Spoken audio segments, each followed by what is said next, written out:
Olá, tudo bem? Então, hoje eu tenho um pedido especial para vocês. Vocês têm que me dar um crédito porque eu estou com um probleminha no meu pé, então eu vou dar esta aula semi-sentado, tá? Então não estou totalmente sentado e nem totalmente em pé, só estou me apoiando para tirar o peso do meu corpo. Vamos lá? Então vamos para a nossa aula de hormônios vegetais, né? Então como que as plantas, a gente já viu aqui, a gente já falou sobre os diversos sistemas de produção, de desenvolvimento da planta. Eu tenho chamado a atenção de vocês de que o crescimento, o desenvolvimento, a duplicação de células, os metabolismos são sempre uma reação energética, né? Uma reação química. E essa reação química, energética, ela depende de diversos fatores, ela depende de diversos componentes químicos, orgânicos, inorgânicos, né? Com carbono ou sem carbono na sua estrutura. E um desses componentes são os hormônios, que também em doses mínimas são extremamente necessários e importantes, e sem eles as plantas não conseguem se desenvolver, né? Ou tem mais dificuldade para se desenvolver, né? Com o hormônio as plantas se desenvolvem perfeitamente e atingem sempre e estão trabalhando sempre no seu máximo potencial de crescimento e desenvolvimento. Sem os hormônios elas podem até se desenvolver, mas sempre em doses menores ou em taxas menores àquelas do seu potencial, né? Então, o crescimento de uma planta é ocasionado pela divisão de células, a gente já falou, né? Então, a planta se desenvolve pela divisão celular, né, pelo aumento de número de células e pelo posterior aumento do volume destas células, né? Então, sem a divisão, sem a multiplicação das células, por mais que uma célula cresça em volume, ela vai estar limitada ao seu número de células, né? Então, para isso é importante que as células se dividam, que os tecidos cresçam, e assim, então, o organismo consegue se desenvolver, né? Até atingir um tamanho normal da célula, né? Então, esse volume, todas as células têm um tamanho normal, umas maiores, outras menores, né? As células musculares são maiores, por exemplo, né? Então, existe uma taxa de normalidade.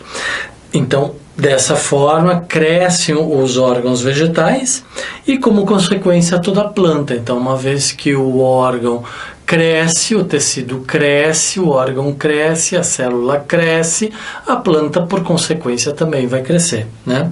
O crescimento é um processo irreversível que pode ser medido e acompanhado por uma diferenciação progressiva de células. Então, também aqui nós já falamos sobre os processos de diferenciação, que as células sofrem ao longo de suas vidas, né? Que o organismo sofre ao longo de sua vida, né?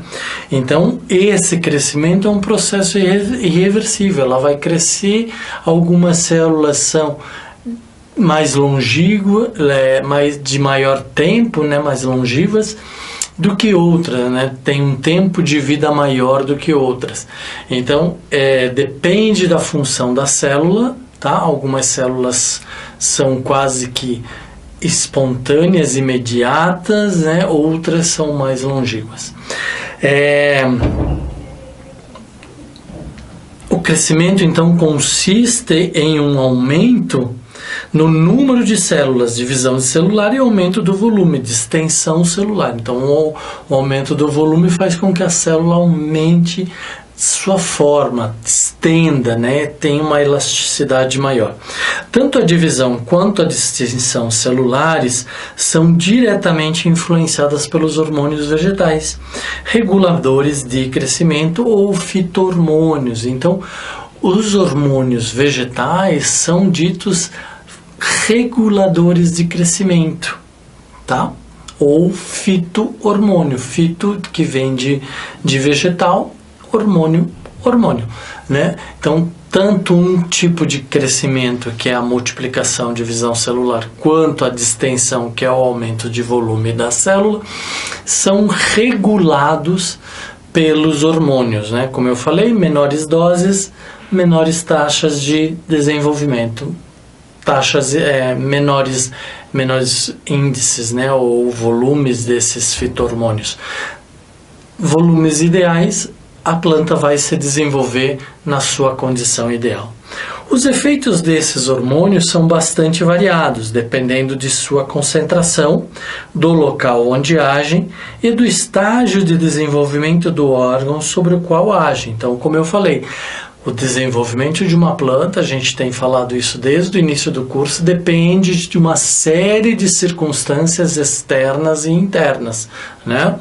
A soma de todas essas circunstâncias vai fazer com que a planta se desenvolva ou não, se desenvolva mais ou se desenvolva menos, ou até não se desenvolva, né? Tá? Então, por isso que os efeitos desses hormônios são bastante variados, dependendo de sua concentração. Aquilo que eu falei, dependendo da dose, dependendo do nível, do volume do hormônio. Então, aqui chama-se de concentração, porque daí já é algo em relação a outro, né? Quanto de hormônio tem num volume total da célula. Então aí nós temos o que a gente chama de concentração do local onde agem e do estágio de desenvolvimento do órgão sobre o qual eles agem. Alguns fito-hormônios aceleram, outros provocam inibição, outros fazem com que haja uma redução do crescimento, uma inibição, outros fazem com que haja uma aceleração, um desenvolvimento maior de crescimento.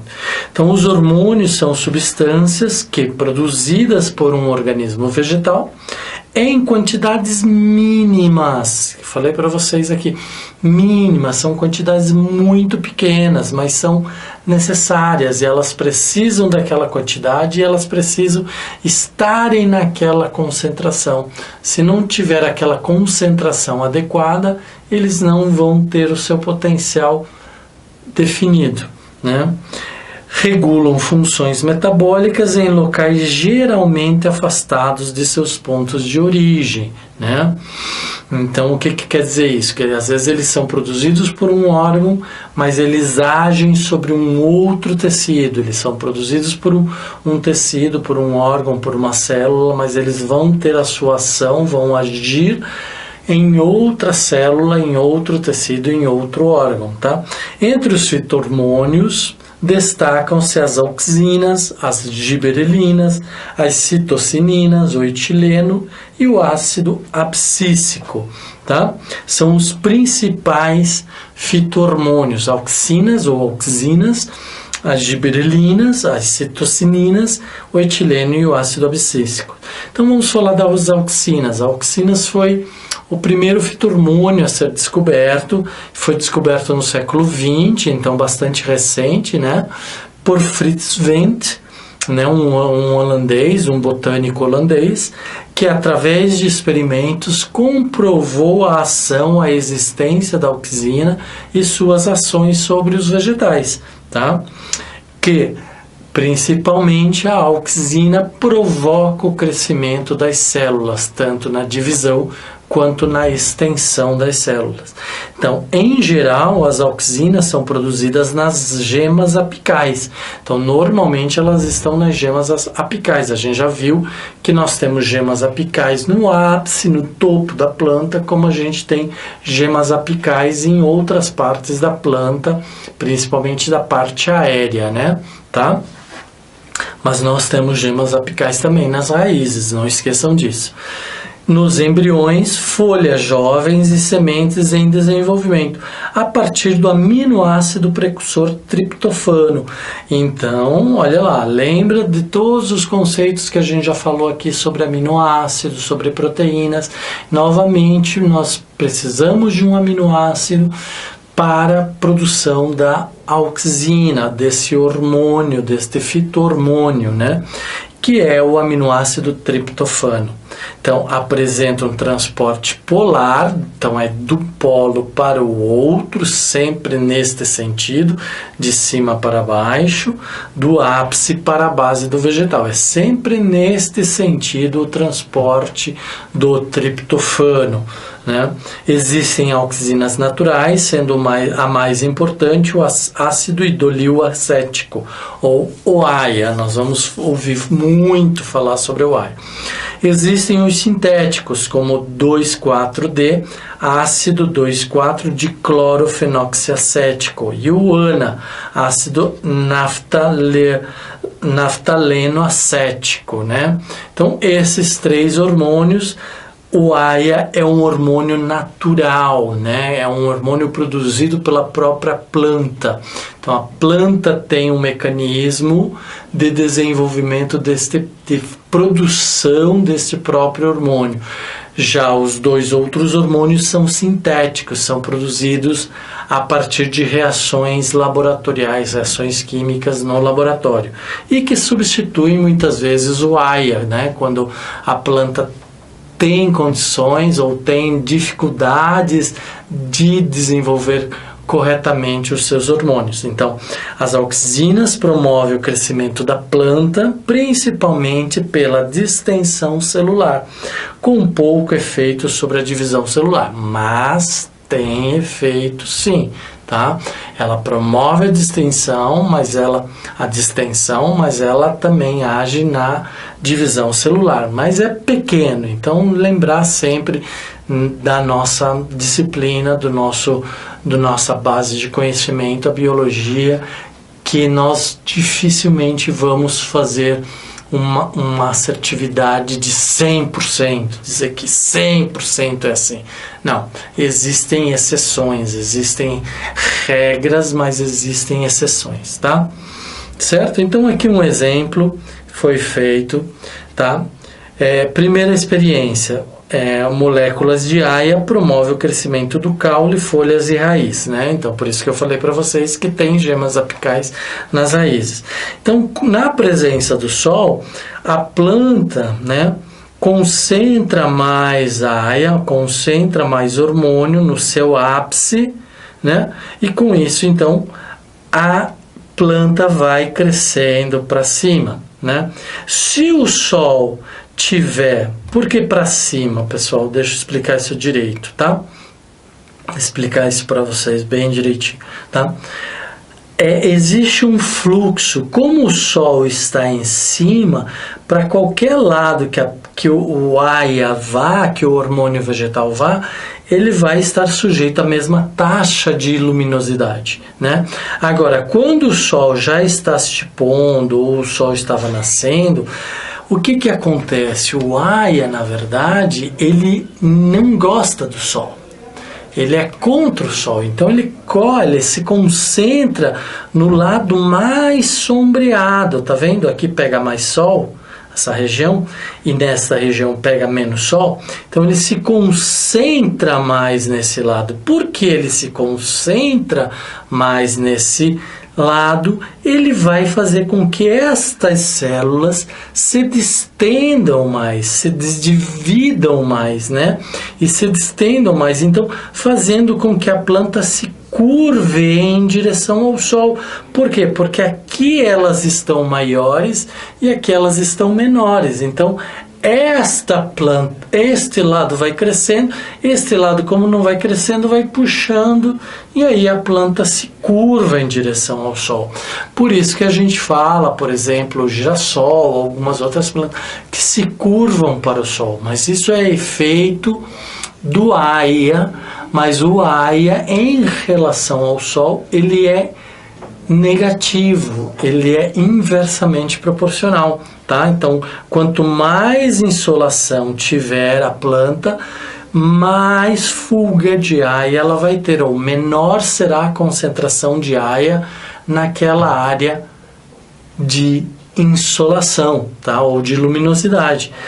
O AIA vai se concentrar no outro lado. Se concentrando, ele promove maior atividade de divisão e de extensão, então a planta acaba tendendo, crescendo, e aí como estas do lado de cá não estão crescendo, elas acabam puxando a planta para cá, fazendo com que a planta se desenvolva para aquele lado, dá uma impressão de que a planta está crescendo em direção ao sol, né? Tá? Então aqui só um gráfico para vocês perceberem que diferentes partes do vegetal têm diferentes taxas de absorção do hormônio e de crescimento e de desenvolvimento e de extensão, né? Então, crescimento, porcentagem de inibição, porcentagem de estímulo, né? Então, aqui está a porcentagem de inibição e aqui está a porcentagem de estímulo, né? Concentração de auxina. Então, quanto maior a concentração de auxina, maior a taxa de inibição na raiz, no botão vegetal, e no caule menos, né? Tá? Mas na raiz maior, certo? E quanto maior a taxa de concentração de auxina, maior a porcentagem de estímulo. Ou seja, então quanto menor a luminosidade, ou a luminosidade, a iluminação da raiz, mais ela vai crescer, né? Porque ela vai ter menos auxina na sua concentração, tá? E assim, a mesma inversamente, né? Ela é inversamente, ou a questão do caule e a questão do botão vegetal, tá? Principais efeitos da auxina. Crescimento, atuam no modo geral no crescimento de diversas partes de uma planta, a gente já viu isso. Esse hormônio age na parede celular, deixando-a mais elástica e promovendo dessa forma a distensão celular, o que determina o crescimento da planta, né? Então, eu já mostrei através do desenho como é que ele age. Entretanto, o efeito da concentração de auxina no crescimento varia de órgão para órgão, que foi o gráfico que eu mostrei para vocês.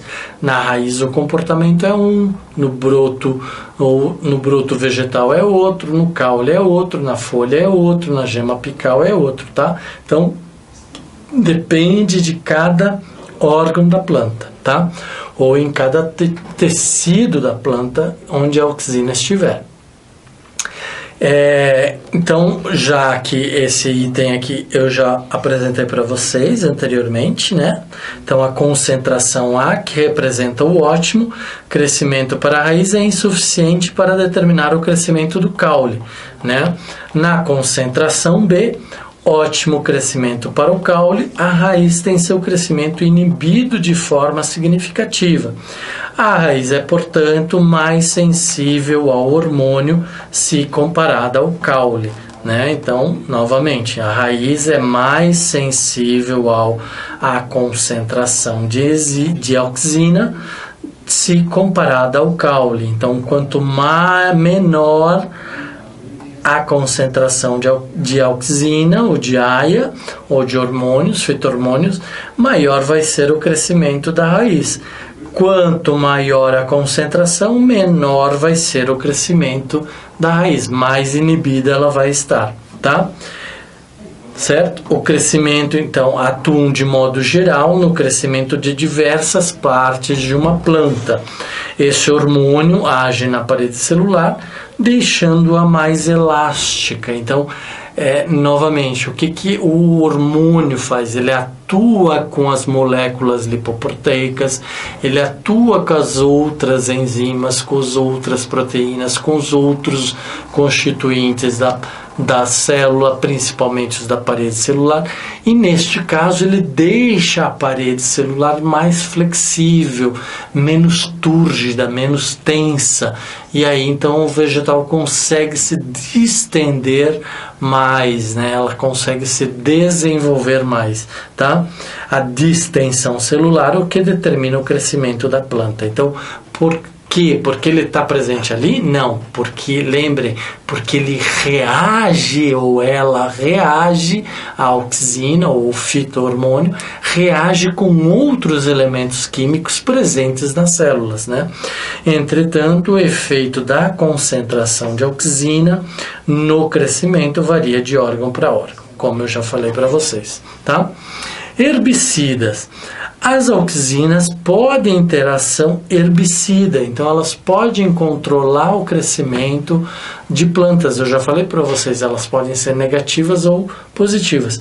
E devido a isso, podem ser empregadas na agricultura, no controle de ervas daninhas, por exemplo, né? Tá? Então, muitas vezes a auxina vai inibir o crescimento de algumas plantas, tá?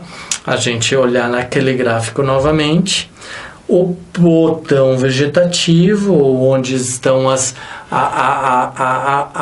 os meristemas primários, a auxina age mais negativa. Quanto maior a concentração, menor o crescimento do botão vegetativo, e por isso então ele vai agir como herbicida, vai evitar com que aqueles tipos de botões ou de ervas daninhas ou de plantas indesejadas se desenvolvam, cresçam, né? Tá? Um caso conhecido é o 2,4-D, como a gente já viu, com largo uso no controle seletivo de ervas, né? Então a gente já viu que este é um hormônio sintético, né? Que vai fazer o controle das ervas daninhas. Formação de frutos. Após a fecundação, os óvulos originam as sementes que, ao se desenvolverem, produzem auxina. Estas auxinas agem no ovário, contribuindo para a formação do fruto. Então, algumas agem negativamente, outras agem positivamente. Na questão dos frutos, ela auxilia o desenvolvimento do ovário e a formação do fruto, né? Então, frutos partenocárpicos podem ser obtidos com o uso do aia em flores não fecundadas, não formam sementes, né? Então, quando há uma indução de crescimento do ovário ou do fruto pelo uso do aia, há uma inibição na formação das sementes, então os frutos acabam não formando sementes, tá? Tropismo, né? Lembra, a gente já falou sobre os movimentos tropismo, de cima para baixo, de baixo para cima, dos deslocamentos de materiais, né? Deslocamento da seiva elaborada, seiva bruta, da água, dos sais minerais, né? Na planta, isso chama-se de tropismo. Então, as auxinas atuam nos movimentos, crescimento de curvatura dos vegetais, aquele desenho que eu mostrei para vocês, conhecidos como tropismo, geotropismo e fototropismo. Então, geotropismo cresce, a raiz cresce em direção ao solo, se aprofunda dentro do solo, então ela tem um geotropismo positivo. Em compensação, a raiz se esconde do solo, então ela tem um fototropismo negativo. Já a parte aérea é o contrário, tem um geotropismo negativo e um fototropismo positivo, tá? Tais movimentos são determinados pela distribuição irregular desse hormônio ao longo do caule da raiz, em relação à gravidade e à luminosidade. Dominância apical. A auxina produzida pela gema apical provoca a inibição do desenvolvimento das gemas laterais dormentes e a consequente formação de ramos. Então, a auxina produzida pela gema apical provoca a inibição das gemas laterais. Então, quando ela está presente na gema apical, ela faz com que as gemas laterais entrem em dormência, mas se a gente cortar a gema apical, ela vai liberar o crescimento das gemas laterais, tá? Certo? E a consequente formação de ramos. É neste fato que se baseia a técnica da poda, tão empregadas por jardineiros, e que consiste na remoção do ápice caulinar para a obtenção de novos ramos, certo? Então é aquilo que eu estava falando para vocês. Se eu cortar a gema lateral, né? Se eu cortar a gema lateral, se eu cortar a gema apical, as gemas laterais vão se desenvolver, tá? Então é esse exemplo aqui, ó, dominância apical, planta não tratada, né? Então você tem as gemas apicais, as gemas laterais dormentes, então a gema apical vai se desenvolver. Eu elimino a gema apical e as gemas laterais passam a se desenvolver, tá?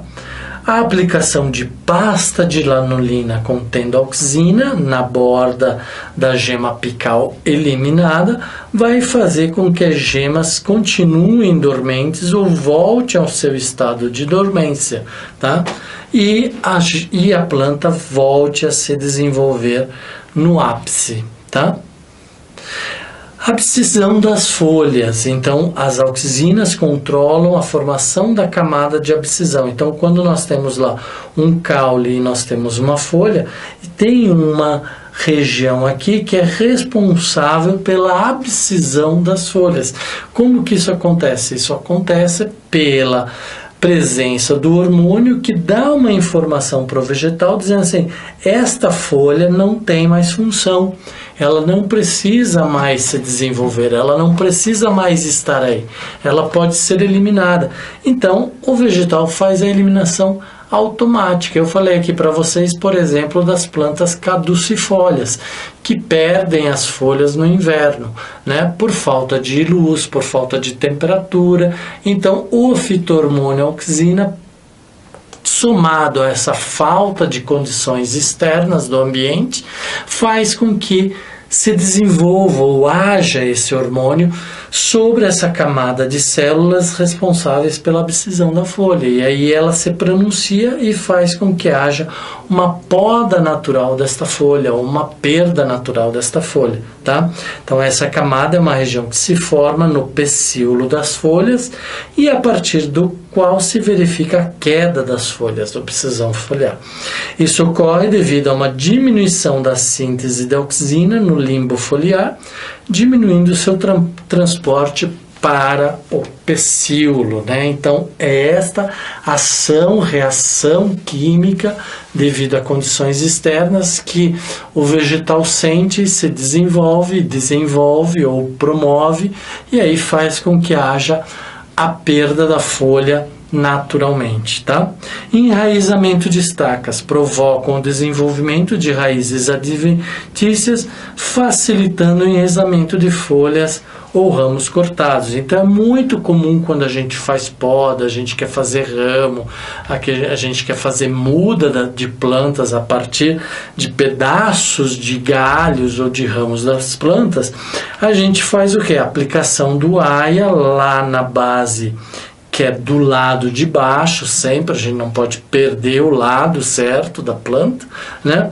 E aí, então, com isso, o aia vai induzir o crescimento da raiz, ou a formação de raiz nesse caulezinho que foi transplantado. Então, aqui eu estava falando para vocês da abscisão, da camada de abscisão, né? Tá? Certo? Só vou limpar aqui para que vocês possam observar entre vocês mesmos, na casa de vocês, estudando esta camada de abscisão. Isso acontece também, novamente, pela presença ou ausência das auxinas. E as giberelinas também foram descobertas no século XX, né?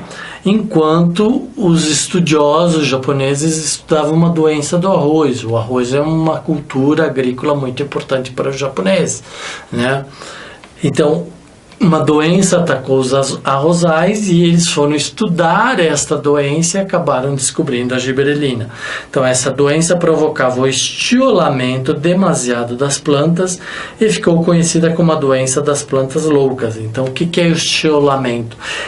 É quando uma planta cresce demais na sua haste principal. Vocês podem fazer esse experimento na casa de vocês.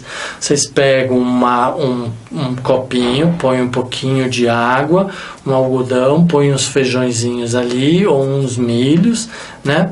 E deixam eles começarem a germinar ali no balcão, na escrivaninha de vocês, na cabeça da cama de vocês, lembrando sempre de manter a umidade do algodão.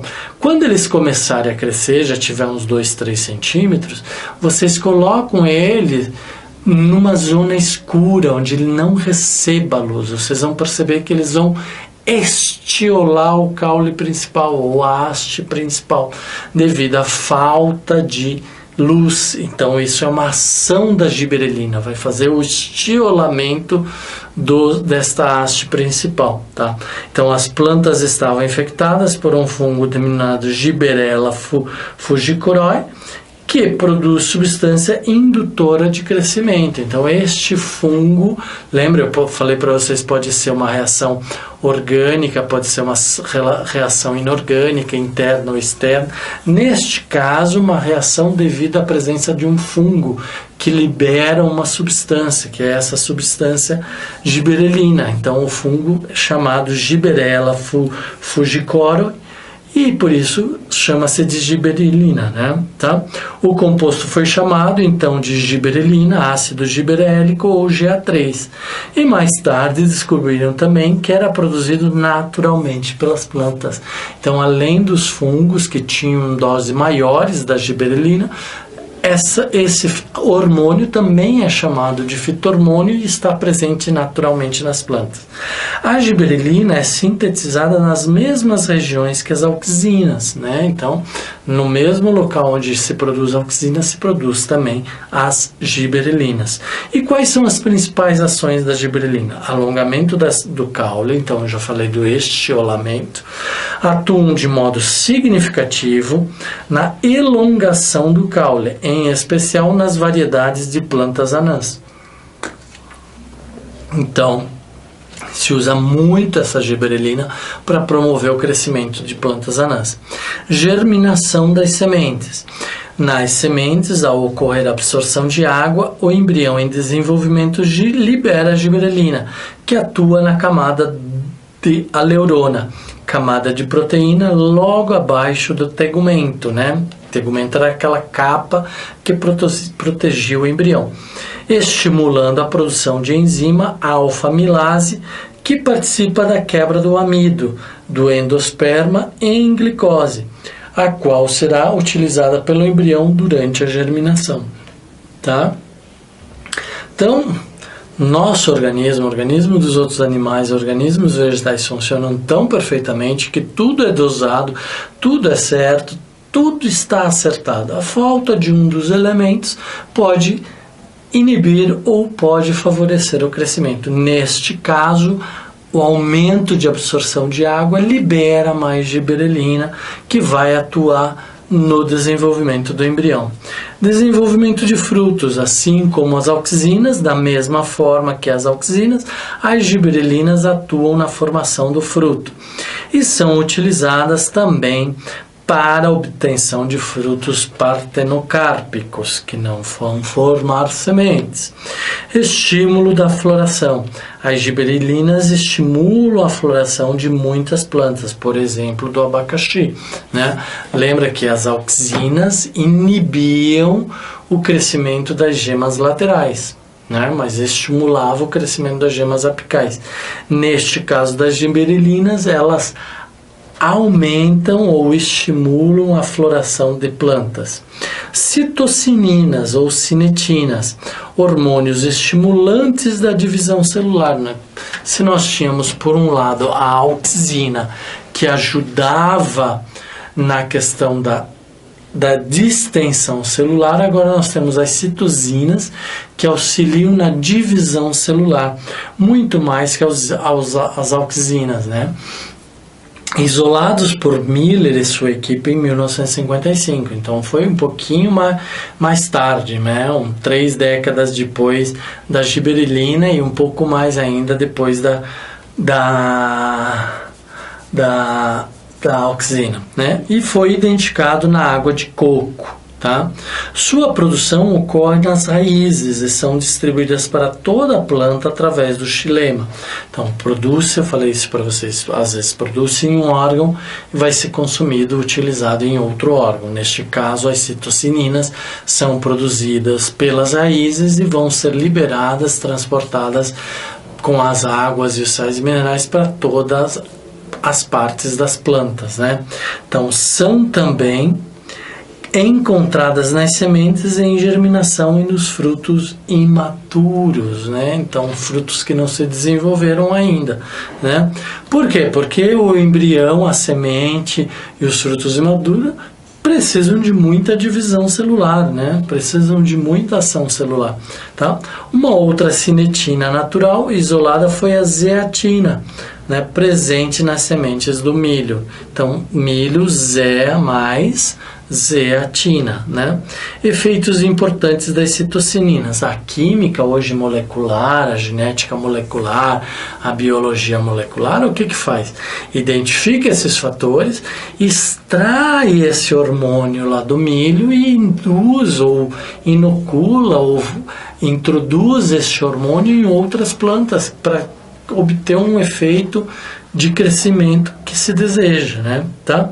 Efeitos importantes das citocininas: atuam estimulando a divisão celular, né? A gente já falou, retardam a senescência ou envelhecimento foliar.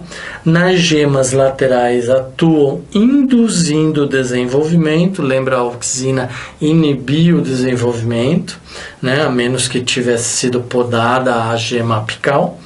São utilizadas juntamente com a ausina em meios de cultura de tecidos, onde promovem a diferenciação e o crescimento de raiz, tá? Então, as citocininas são responsáveis também ou atuam fortemente na diferenciação celular e no crescimento das raízes, tá?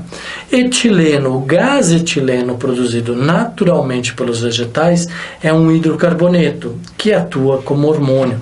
Então, por exemplo, a gente e os seus pais vão falar isso, seus avós vão falar isso, que quando tem uma fruta podre na cesta de frutas, você tem que removê-la imediatamente, porque aquele apodrecimento faz com que haja uma liberação de um gás chamado gás etileno. Este gás provoca o quê? O amadurecimento de células, e aí outros frutos vão amadurecer mais rápido e vão se apodrecer, né? Tá? E aí vem aquele ditado popular que nós precisamos eliminar as frutas podres do nosso cesto para que a gente tenha somente frutas boas, né? Tá? A sua presença já foi confirmada em todos os órgãos vegetais, em alguns fungos também, tá? Então aqui nós temos o abscíssico, né? Tá? O ácido abscíssico, né? A formação das folhas, então o desenvolvimento polar ou a ação polar, né? Tá? Isso é só um exemplo para vocês verem, então, a fase de manutenção da folha. Então tá tudo bem, tá crescendo, tá mantendo. A fase de adução, de indução à abscisão, então uma vez que a folha já não tenha mais função, não precisa estar ali, o próprio vegetal vai induzir a sua abscissão, a sua queda, né? Seja por vários fatores, né? Vamos pegar aqui o exemplo novamente das plantas caducifólias que perdem suas folhas no inverno.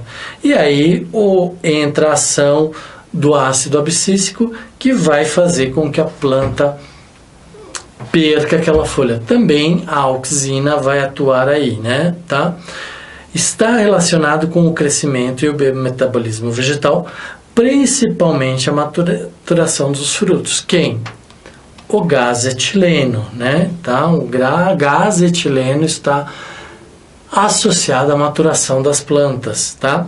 Embrulha-se frutas verdes para se obter um amadurecimento rápido, devido ao aumento da concentração de etileno liberado durante o processo. Então pega-se um mamão verde, pega-se um abacate verde, pega-se uma fruta verde, embrulha com papel jornal ou um papel, que ele vai reter o gás ali na própria planta. E aí a planta vai produzir esse gás, mas vai se beneficiar desse gás também para amadurecer suas células e seus tecidos.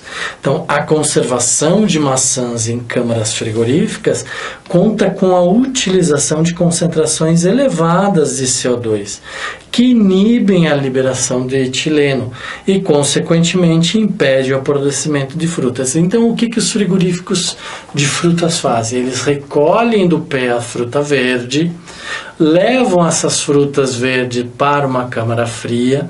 Se eles quiserem vender logo essas frutas verdes, eles vão induzir ou introduzir no ambiente da câmara fria o gás etileno. Agora, se eles querem preservar estas maçãs por mais tempo, por meses, eles vão introduzir altas doses de CO2 que inibem a ação do gás etileno. E aí, assim, a planta se conserva mais por muito mais tempo, ou a fruta se conserva mais por muito mais tempo, né? Então, atua também na senescência, que é o envelhecimento. Então, não deixa as plantas envelhecer, né? A abscisão de folhas, frutos, floração de algumas espécies. Ou seja, no caso do gás etileno, ele vai aumentar a taxa de maturação, então vai aumentar a taxa de senescência. O CO2, já ao contrário, vai inibir a taxa de senescência ou de desenvolvimento da planta, tá? E o ácido abscísico, ou ABA, né? Fito-hormônio descoberto em pesquisa com frutos de algodão, encontrado nas folhas, na coifa, né? Aquela camadinha que protege a gema apical, nas raízes ou lá na raiz, né? No caule, nos frutos e nas sementes. Normalmente apresenta ação inibitória sobre o crescimento e desenvolvimento dos vegetais. Então eu falei para vocês, quem que faz a ação da queda da folha? O ácido abscísico, né? A indução por auxina faz com que a linha de abscisão da planta se forme, se desenvolva e faça com que a planta perca a folha, né? E o ácido abscísico também da mesma forma, né? Então, por quê? Porque ele tem uma ação inibidora, tá? Retarda o desenvolvimento dos embriões, a germinação das sementes e conduz os vegetais ao estado de dormência, possibilitando assim a sua sobrevivência em condições ambientais desfavoráveis durante o inverno. Então tudo tem uma função de ser, né? Por que o ácido abscísico atua? Porque às vezes a planta não tem condições ideais. Ela se desenvolveu, gerou fruto, gerou semente, mas tá frio, tem pouca luz, está chovendo demais, as condições não são ideais. Então o ácido abscísico atua para impedir com que a planta se desenvolva, né? Então faz com que a planta entre num estado de latência, de dormência permanente, tá? Até que as condições se modifiquem e restabeleçam-se as melhores condições para o desenvolvimento da planta, né? Então atua também no fechamento dos estômatos. Lembra, a gente já estudou os estômatos, todas as funções dos estômatos, em condições em que o suprimento hídrico é inadequado, estresse hídrico, tá? Então atua também no fechamento dos estômatos em condições em que o suprimento hídrico é inadequado. Então, havendo falta de água, os estômatos vão fechar. Quem também ajuda nesse estímulo desta ação de fechamento dos estômatos é o ácido abscísico, né? Tá? E aí aqui então, para finalizar, eu coloco um quadro para vocês com os 5 fito-hormônios, onde eles surgem, né? Qual é a natureza deles, onde que eles atuam, né? Como que eles são transportados, onde que acontece, de que forma que acontece o transporte e qual o efeito da presença ou da ausência desse fito-hormônio. Tá certo, pessoal? Então, essa aula ela é única, ela é sobre fito-hormônios e vocês precisam memorizar estas questões, estas características de cada um dos fito-hormônios. Então, fito-hormônios são aqueles produzidos pelas plantas, mas já tem hormônios sendo sintetizados, tá certo? Então, fiquem bem, lembrem, estudem bastante esta aula, porque ela é super importante para tudo, para vocês entenderem todos os fenômenos da natureza, né? Ok? Um grande abraço para vocês e até a próxima aula. Tchau, tchau.